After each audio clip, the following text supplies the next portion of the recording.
didn't become the most prosperous country in the world just by rewarding greed and recklessness. We didn't come this far by letting the special interests run wild. We didn't do it just by gambling and chasing pay-for-profits on Wall Street. President Obama taking on big business last month, but the president has said he's doing all he can to help small business. Is he? Our Small Business Roundtable continues on this first day of the War on Business Week. Back with us, Ephraim Taylor, CEO of City Capital Corporation, Jim Awad as well, Clint Greenleaf, Chairman and CEO of Greenleaf Book Company, and Chuck Bailey, President of BrightStar Healthcare, and David Greenspan is with us as well. And David, I want to ask you again, because you got national promise a month ago when the president basically cut you off and his people cut you off. But small businesses generate 65% of net new jobs. Well, they have, at least over the last 17 years. Do you think that that's going to change, David? I honestly do not. I mean, I started with $200 in a dream almost 27, 28 years ago. And I've watched that grow. I still have that $200, and I've invested it wisely with, you know, the kind of reason you would if you were spending your own wallet, which it is my own wallet. And jobs are part of the they're part of the satisfaction of growing a company. I mean, I love working with the people I work with. I don't really see them as employees. They're almost like my partners, every one of them. And I would say that those people love working. They don't leave the jobs. They stick through, you know, years of heartache as well as success. You know, I see them outside of work as well as at work. And I think that, you know, to be able to grow your business and offer jobs and take people through the same path and rewards that you had is really very rewarding and satisfying, and I think that's something that they'll do. But Chuck, I'm wondering though if that continues. I mean, you know, more than half of private sector jobs come from in this country small businesses. Does that paradigm shift happen though? And is anything going to change on November 2nd? Well, I can tell you, you know, with 3% GDP over the next 5 years, it's going to be all we can do just to get back to even before the recession started. And those statistics come out of the U.S. Chamber of Commerce. Small businesses, as David said earlier, are resilient. They find ways to win. I had dinner yesterday with my father-in-law, president of Hobbs Tire, who's been in business for 75 years, 51 years himself. And his one word was he's frustrated. He needs direction on what decisions to make. He wants to retool. He wants to hire people.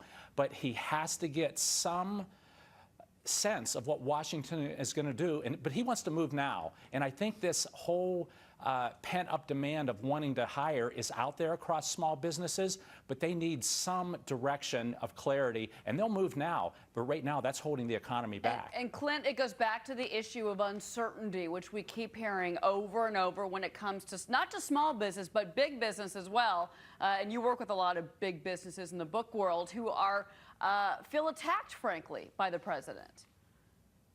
Yeah, that's kind of the scary thing. You know, we're looking at all these big companies that say, fine, you know what, you want to keep on attacking us. Look at Halliburton, look at Accenture. They say, great, keep on attacking us. We're just going to move. And I think the big risk that we run is if we keep this uncertainty going on for long enough, we're going to find people who say, you know, it's just not worth it for me. I personally have a 3.5-year-old and 1.5-year-old at home. I work a lot of hours. I travel a great deal.